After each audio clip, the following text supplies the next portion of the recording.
अहम खबर देंगे आपको। पंजाब असम्बली हंगामा आरआई केस के हवाले से लीगी रहनुमाओं के वारंट गिरफ्तारी के इजरा के लिए अदालत से रुजू कर लिया गया है। इस हवाले से मजीद तफसीलात बताएंगे हमारे नुमाइंदे मुनीर बाजवा।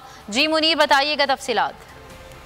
जी बिल्कुल, लाहौर की कैंट कचहरी में जो पुलिस के तफ्तीशी अफसर हैं थाना किला गुदर सिंह के, उनकी जानब से पाकिस्तान मुस्लिम लीग नून के अता तारड़, सरदार अवैस अहमद खान लगारी, मिर्जा जावेद, सैफुल मुल्क खोखर, पीर खिजर हयात खग्गा, राजा सगीर अहमद, अब्दुल रऊफ, पीर अशरफ रसूल, बिलाल फरूक, राना मनान खान और राना मशहूद अहमद खान और मलक गुलाम हबीब के पंजाब असम्बली हंगामा आरआई केस में उनके नाकाबिल जमानत वारंट गिरफ्तारी के लिए जो जुडिशल मजिस्ट्रेट मुदस्सर हयात हैं उनके रूबरू ये दरख्वास्त दायर की गई है। और इसमें यह कहा गया है कि पंजाब असम्बली हंगामा आरआई के एजेंट एट आर्म्स डीएसपी सूबाई असम्बली ने तकरीमा बयान में। बहुत शुक्रिया मुनीर बाजवा अपडेट करने के लिए।